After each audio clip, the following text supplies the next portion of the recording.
Good morning all of you. Last class में हम लोगों ने क्या देखा था? तो आवेशित चालक की स्थितिज ऊर्जा। आज की क्लास में हम लोग देखने चल रहे हैं दो आवेशित चालकों के बीच आवेश का पुनर्वितरण। हेडिंग दे दो, दो आवेशित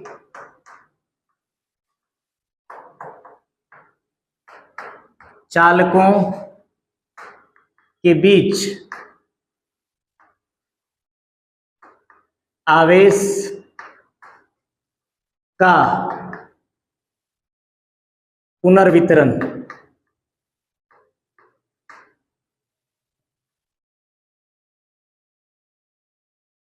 ठीक है, मतलब दो चालक हमारे आवेशित अवस्था में होंगे और उनको किसी भी चालक से अगर जोड़ेंगे तो क्या होगा?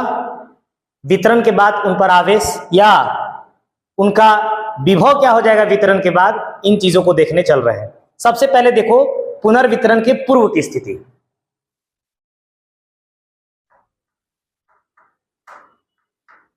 पुनर्वितरण के पूर्व,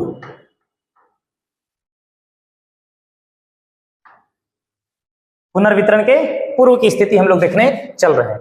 मान लो तुम्हारे पास ये एक चालक है और ये एक दूसरा चालक है। इस चालक की धारिता C1 है और इस चालक की धारिता C2 है और इसको V1 विभव तक आवेशित किए हो और इसको V2 विभव तक आवेशित किए हो। मान लो कि इस पर आवेश Q1 है और इस पर आवेश कितना है? Q2 है। दोनों को आप इंसुलेटेड स्टैंड पर रखे हुए हैं, इसको भी और इसको भी, दोनों। पुनर्वितरण के पूर्व हमारे पास दो क्या है? आवेशित चालक है। दोनों की धारिताएं कितनी हैं? C1 और C2, और दोनों को कितना विभव तक आवेशित किए हैं? V1 और V2 विभव तक आवेशित किए हैं। मान लेते हैं कि आवेश Q1 और Q2 दिया गया है। तो बिना दोनों को आपस में कनेक्शन किए हुए आवेश का वितरण तो नहीं होगा। एक जगह से दूसरे जगह आवेश नहीं जाएगा और दूसरे से पहले जगह पर आवेश नहीं आएगा। तो पुनर्वितरण के पूर्व का इनका कुल आवेश हम लोग देख लेते हैं। बताओ, अगर इसका नाम A दे दें और इसका नाम B दे दें तो A पर कितना आवेश होगा? बोलो, A पर आवेश Q1 का मान कितना होगा? C1 into V1। Q बराबर कितना? CV। Q बराबर CV या C बराबर Q बाई V। B पर आवेश, B पर कितना आवेश होगा? बोलो, Q2 बराबर कितना होगा? C2 into V। तो पुनर्वितरण के पूर्व हमारा यहां ऊपर लिखा हुआ है कुल आवेश कितना हो जाएगा? कुल आवेश जल्दी बोलो सब लोग। कुल आवेश Q बराबर कितना? तो सर Q1 प्लस कितना होगा? Q2। तो Q बराबर कितना हो जाएगा? C1 V1 plus C2 V2। ये पुनर्वितरण के पूर्व का कुल आवेश है। ये समीकरण नंबर 1 है। पुनर्वितरण के बाद क्या होगा?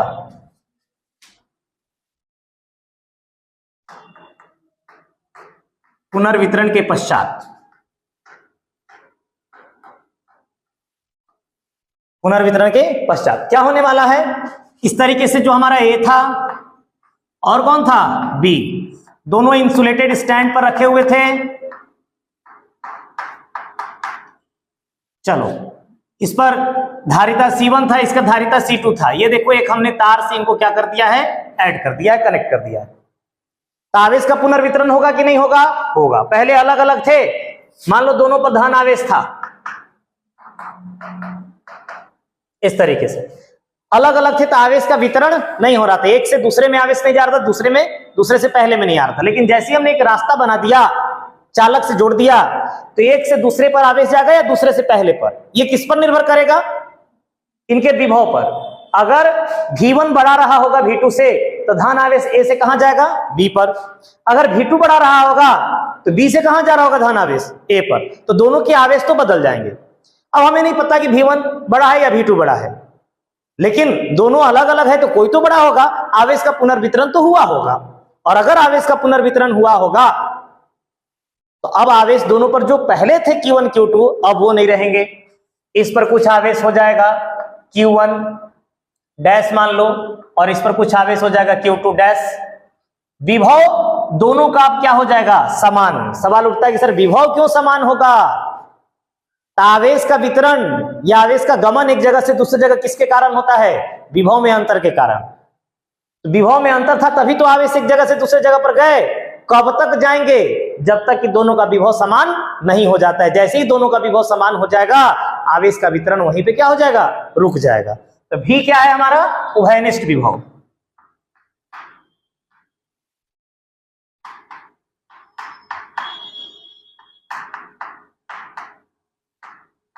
उभयनिष्ठ विभव, ठीक है। अब एक आवेश कितना होगा? जल्दी बताओ, अब तो जल्दी जल्दी बता सकते हो आप लोग। ए पर आवेश कितना होगा? तो सर Q1 डैश बराबर C1 इंटू भी होगा। बी पर आवेश कितना होगा? तो sir Q2 dash is equal to C2 into भी होगा। तो कुल आवेश कितना होगा? कुल आवेश Q बराबर Q1 dash plus Q2 dash, और अगर दोनों को जोड़ दोगे तो भी कॉमन है, C1 प्लस C2 इंटू कितना हो जाएगा? भी हो जाएगा। ये समीकरण नंबर 2 मान लो। अब यहां भी हमने क्यों लिख दिया कुल आवेश, यहां भी कुल आवेश क्यों लिख दिया? ऐसा क्यों लिख दिया? तो दोनों अगर मेरा एक निकाय है और दोनों पर जितना भी आवेश है, तो पुनर्वितरण के बाद कहिए चाहे पहले कहिए, आवेश तो सेम रहेगा। इन दोनों से निकल करके आवेश बाहर नहीं जा रहा है, या बाहर से निकल कर कोई आवेश इनके पास नहीं आ रहा है उठ करके। इसलिए पुनर्वितरण के पूर्व और पुनर्वितरण के बाद का आवेश क्या होगा? सेम होगा। तो समीकरण 1 तथा 2 से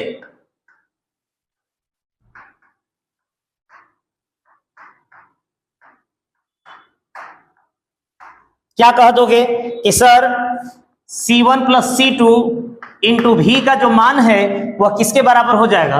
C1 V1 प्लस किसके बराबर? C2 V2। आवेश का संरक्षण सिद्धांत, आवेश का संरक्षण सिद्धांत। तो यहां से जो उभयनिष्ठ विभव भी है वो कितना आ जाएगा? C1 V1 plus C2 V2 divided by कितना? C1 plus C2।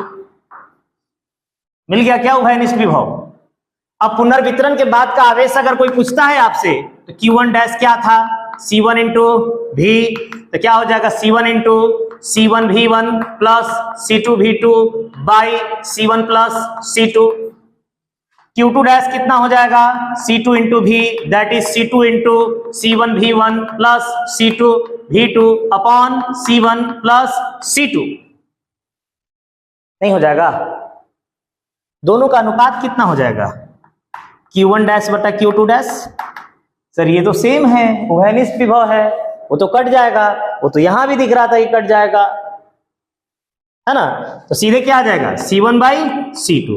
अब आप क्या देखें यहां से, Q1 डैश तो C1 ऊपर 1 1, Q2 डैश नीचे तो C2 नीचे। मतलब किसी भी चालक पर जो Q है वो किसके समानुपाती होता है? C के समानुपाती होता है। जिसका धारिता अधिक होगा आवेश का संचय अधिक होगा। जिस चालक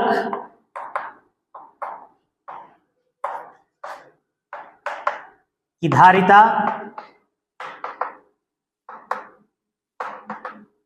अधिक होगी उसका या उस पर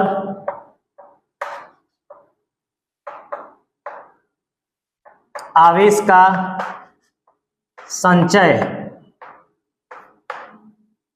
भी अधिक होगा। आवेश का संचय भी उस पर क्या हो जाएगा? अधिक हो जाएगा।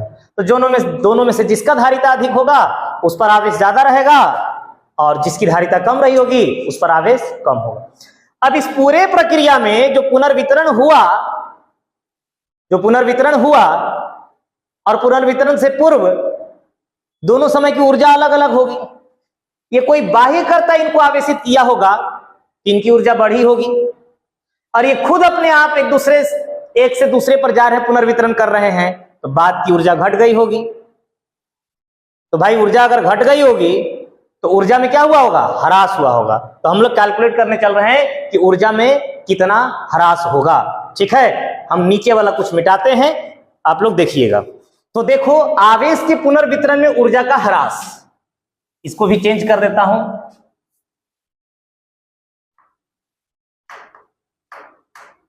आवेश के पुनर्वितरण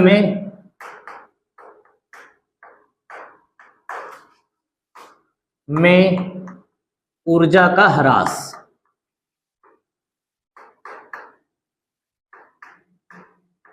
ठीक है, चलो तो पुनर्वितरण के पूर्व ऊर्जा निकाल लेंगे और पुनर्वितरण के पश्चात ऊर्जा निकाल लेंगे और दोनों ऊर्जा का अंतर देख लेंगे। तो बताओ पुनर्वितरण के पूर्व ऊर्जा, इसकी ए की ऊर्जा U1 कितनी रही होगी या UA कितनी रही होगी, 1 ही मान के चलो। तो sir half C1 into V1 square.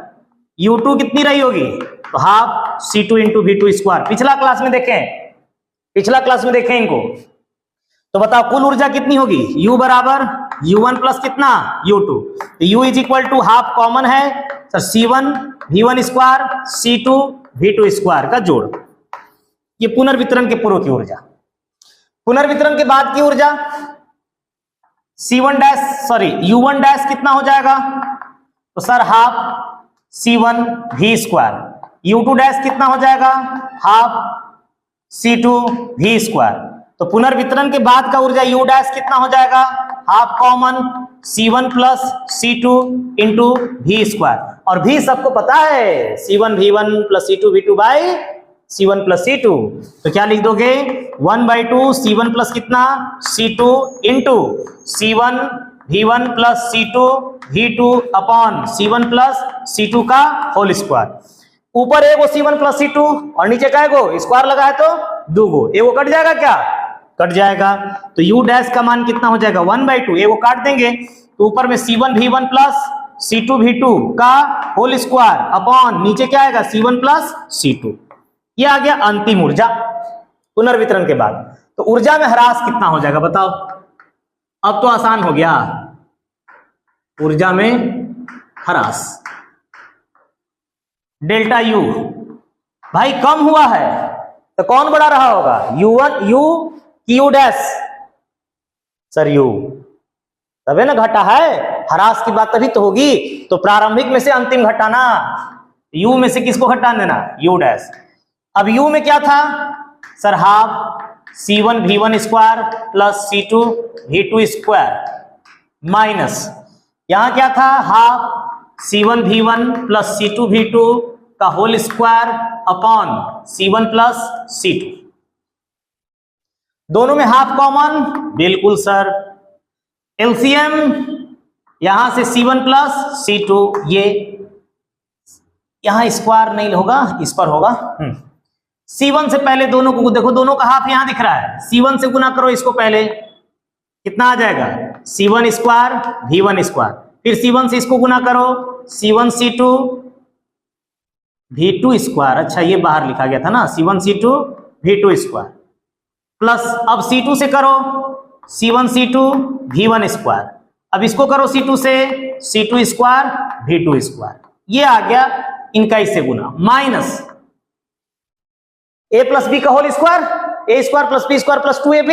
तो कितना हो जाएगा ये C1 square V1 square plus C2 square V2 square plus 2C1 C2 V1 V2 लिख सकते हैं, बिल्कुल sir. C1 V1 C1 square V1 square C1 square V1 square cut गया, C2 square V2 square C2 square V2 square cut गया। तो क्या बच गया 1/2। देखो ये बचा, ये बचा, ये बचा, इन तीनों में C1 C2 कॉमन दिख रहा होगा, C1 इंटू C2 इंटू यहां क्या बचेगा V2 square plus V1 square plus की minus, plus minus minus 2 V1 into कितना V2 बटा में क्या आ गया C1 प्लस C2। क्या कर दोगे इसको 1/2 C1 C2 इंटू ये V2 माइनस V1 का होल स्क्वायर है upon C1 plus C2 delta U का मान। ये कहो चाहे कोई V1 माइनस V2 भी, भाई स्क्वायर कभी ऋणात्मक नहीं होता है, तो V2 माइनस V1 रहे चाहे V1 माइनस V2, फॉर्मूला यही आएगा। तो 1/2 C1 C2 into V1 minus V2 का whole square upon C1 plus कितना C2।